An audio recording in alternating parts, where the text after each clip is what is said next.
everybody, 'tis I. I'm talking about poster child today, and well, I think we have to be really careful of as we age, as we gain more experience, etc. And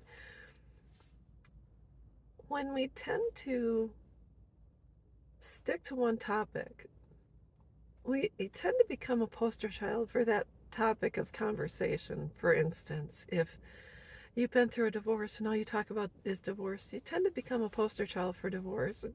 And it could be applicable to anything.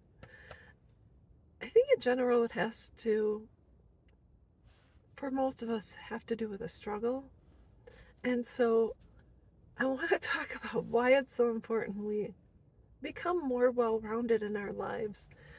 In the past, I've covered topics on my channel that have to do with parental estrangement, my assault in the military, relationships. I've covered a variety of things.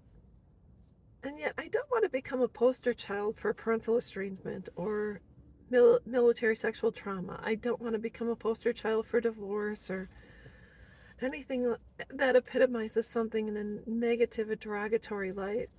And a poster child, in definition, is someone, a person, or thing that epitomizes or represents a specific quality, cause, etc. And so we can become poster children for things that don't necessarily bring joy. And so I think regarding myself, I have to be really conscientious about not just talking about parental estrangement or not just talking about divorce or not just talking about, oh, woe is me. I think I want to leave a legacy where I can be a poster child for joy, a poster child for hope, for peace, for understanding, for forgiveness. And so I have to be careful when I'm out and about in public and around other people, and I have to be mindful of what I bring to the table in terms of conversation. And I want to say sometimes I falter. Sometimes when someone says, hey, how's your kids doing? I say, oh, woe is me, this and that. And I have to catch myself and say, well, I'm doing okay. They're not around, but I am, I've gotten up and I've learned to survive despite the loss. So I think if you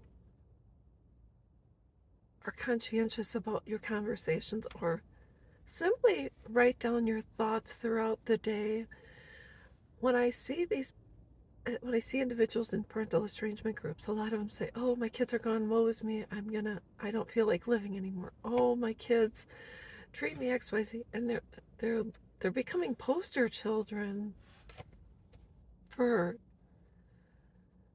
I don't want to say what not to do, but they're saying, okay, I'm estranged from my children. I can't survive. It's so difficult. My life is over.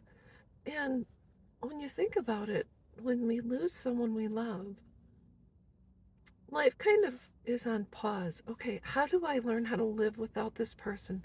When my dad passed away suddenly in 2009, what do I do to move on without his voice of reason, without me being able to call him, without him being a part of my life? And I had to think, what do I do? I initially started doing crossword puzzles because that's what he loved to do, and then I started doing photography, and I realized I was a fantastic photographer and I found joy in it. So I had to take those lemons and I had to make lemonade with a splash of vodka, and I had to start over. And going through any circumstance or change, what do you want to be the poster child for? Do you want to be the poster child for pain and suffering? Or, hey, I got through this, so can you? We have to remember we will be remembered for what we normally talk about and how people felt when they were around us. I'm not saying I'm perfect, but I want to know that when I'm around someone, I'm not bringing them down. I'm not saying I don't discuss my struggles, or when my dad passed away, I didn't talk about it. But I didn't want that to be my identity.